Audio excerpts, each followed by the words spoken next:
Hey, Jan Ozer here. This is Lesson 4, Section 3, Encoding for Streaming from a Website, finding the best blend of quality, cost, and deliverability. Here's our agenda. Because I'm covering a lot of material in this session, and because some of it is review, I wanted to give you the quick answer so you can find the right configuration and just go. Or you can find the right configuration and then listen on to see why it's the right configuration. Your choice. Then I'm going to frame the problem, go over the basic parameters that we use to configure a file, and then spend a lot of time on bits per pixel because I think that's the most important concept in streaming video when it comes to finding the best blend of quality and deliverability. If you don't stay for the entire session, you should at least skip forward to the bits per pixel section. Okay, so here's the quick answer. And these values here are for 16 by 9, and these values here are for 4 by 3. And basically find the resolution you're producing at, and then use the value here and the circled amount as the data rate. So find the resolution and use the data rate shown in the circled box. So that's your quick answer. Okay, let's frame the problem. When you're streaming a single file from a website to computers for playback, it's a balancing act. You want to deliver a file that's got good quality, but you want it to be deliverable as well. If you put a 10 megabit per second file up there, nobody will be able to play it in real time. So you've got to have at least an idea of what your viewer's connection speed is. And then if you're paying for bandwidth, you have to worry about how much quality can you afford, because if you again have a very high data rate file, that will boost your bandwidth costs. So the goal is to find the best blend of quality, cost, and deliverability. And the answer is going to be different for every website because the parameters are different for every website, but this is the analysis that you have to go through to figure out the optimum blend for your website. So we're going to juggle three familiar things, and I covered these in lessons in Section 1. Cover it real quickly again. What is the data rate? Data rate is the amount of data per second of audio and video that you apply to a file. So whenever you encode a file, you assign a data rate for both audio and video, and this is the video data rate. And why is data rate important? Because it controls both quality and cost. The higher the data rate, the more the bandwidth cost, and the higher the data rate, the better the quality. We're working with compression technologies that is lossy, which means the more you compress, the more you lose. So if you're working at a fixed resolution, increasing the data rate increases quality, while decreasing the data rate decreases quality.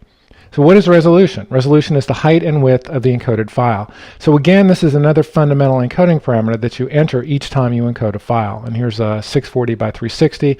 This is the resolution of the file that we're producing here.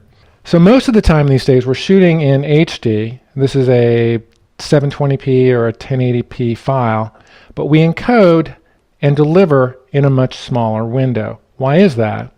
Because the smaller the window of the delivery, the less compression we have to apply to get to a fixed data rate. So let's assume you start off and say, I want to compress to 1.2 megabits per second. If you encode a 1920 by 1080 input, which is 1080p, you've got to apply 10 times more compression to the larger file to get to the same bit rate as you would for a 640 by 360 file. If you apply 10 times more lossy compression, you're going to get an ugly result. So this is a 640 by 360 at 400 kilobits per second image. And you know, the video is small, but the quality is still pretty good. What happens if you try and encode the same video to the same data rate but at a much larger resolution, and this is 1280 by 720, the video quality really drops because you're applying 4 times more compression. So this looks pretty good, acceptably good, and this is clearly unacceptable. So which comes first, data rate or resolution? Well, it can be either. Some producers say, okay, we've got a 640 by 360 window. What data rate do we need to look good at that resolution? And some producers say, okay, we can afford it 1.2 megabits per second. What resolution should we compress at to look good at that data rate? And the key point is you always have to consider them together. You can't consider data rate without resolution, and you can't consider resolution without data rate. And let's cover frame rate quickly. And in the early days of streaming, a lot of producers streamed at 15 frames per second. You know, they shot at 30, streamed at 15 to improve quality. And this technique is still used for some very low bitrate files and by some producers. But in general, you're going to deliver at whatever frame rate you shot. That's the rule of thumb that I use. And as you'll see in some of the examples we'll be covering, that's the rule of thumb that most producers use today. So how do we find the optimal configuration? Well, that's where bits per pixel comes in. And again, this is the most important concept when it comes to file quality in streaming video. So pay attention, it's pretty simple, and it will change the way you look at video files. So the key question is, what combination of resolution and data rate produces the optimum quality file? And let's look at it in the context of these two files here. So this is produced by one accounting firm, this is produced by Deloitte, and The question is, which firm is doing it right? Which firm would you take video-related configuration advice from? And it's kind of tough to tell from these two shots. They both look pretty clean. And then I guess one is Accenture, one is Deloitte. And Accenture is producing a 320 by 180, pretty small file, H.264 to data rate of 1.5 megabits per second. And that feels pretty high. 30 frames per second, so they obviously shot at 30, delivered at 30. And Deloitte is producing at 720 by 392 at about 1.1 megabits per second. So this gives you some additional data. It's like, yeah, this file's kind of small and this file's a lot bigger and the data rate here. So something feels wrong about this, but you really can't quantify it. But if we look at bits per pixel, a lot of things become a lot more clear. So you'll see the formula in a second. Bits per pixel is roughly the amount of data applied to each pixel in the video file. And Accenture is encoding at 0.868, Deloitte is at 0.127. Accenture is applying almost 7 times more data per pixel than Deloitte is. And assuming the quality of both files is good, that means Accenture's data rate is pretty wasteful. So here's bits per pixel, and again it's a measurement of how much data is applied to each pixel in the video file. And to calculate it, you divide the data rate divided by the frames per second in the video file times the pixel in the video file. So this would be the height times width. So to calculate it here, it would be 320 times 180 times 30 divided into the data rate here. And you can set up a spreadsheet to do that, or you can just get media info from this download location, and it tells you the bits per pixel in each video file that you analyze. Media info is a critical tool for all encoding professionals to have, and it's definitely one I recommend. If you don't have it already, you should download it right away. So now that we know what bits per pixel is, what values should we target? And in general, at 640 by 360 or smaller, values above 0.2 are almost clearly a waste. So CNN is about 0.121 for their low motion news videos, while ESPN maxes out at about 0.201, but that's for high motion sports. And then one key detail here is that the required bits per pixel for equivalent quality drops as resolutions get higher. Codecs get more efficient at higher resolutions. So let's look at how that works in the real world. These are files I downloaded from these networks and then analyzed in Media Info to get their width, their codec, the data rate, and the frame rate. And we see here, these are the smallest files, and they're encoded at 0.133 bits per pixel. At SD resolutions, it jumps to about 0.159. It gets a little bit higher from here to here.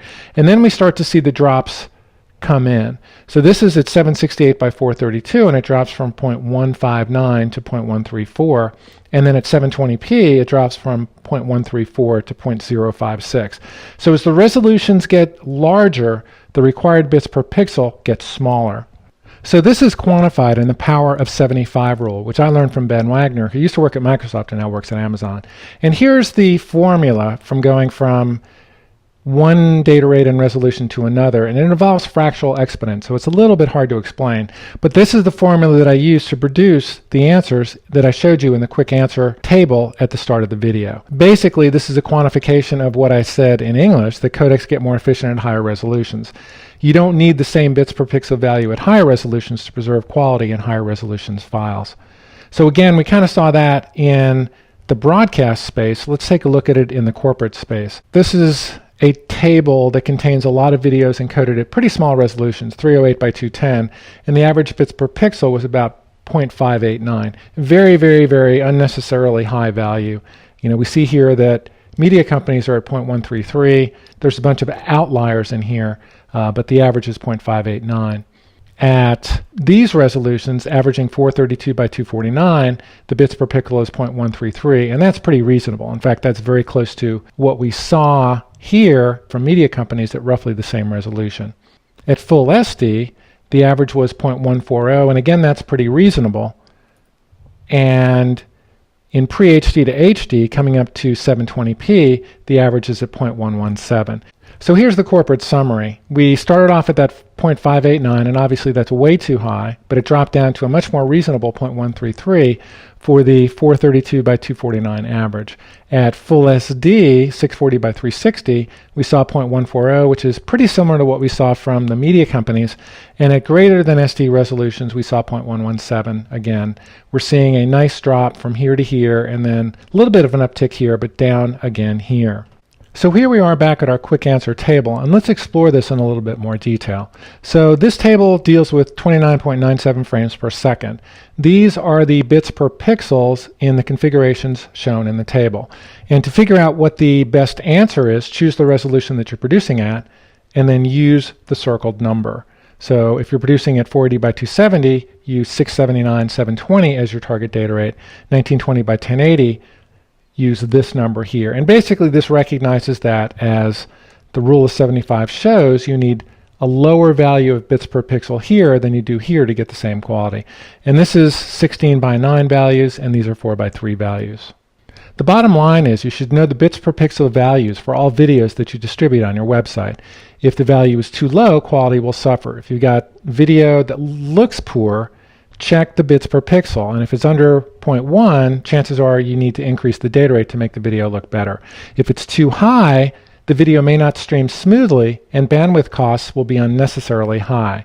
So if your video bits per pixel is over 0.2, re-encode at a lower data rate and see if quality suffers. So in this lesson you learned how to use bits per pixel to find the optimal configuration for your video files. Next up, you learned how to produce files to deliver on optical discs, and that's Blu-ray and DVD.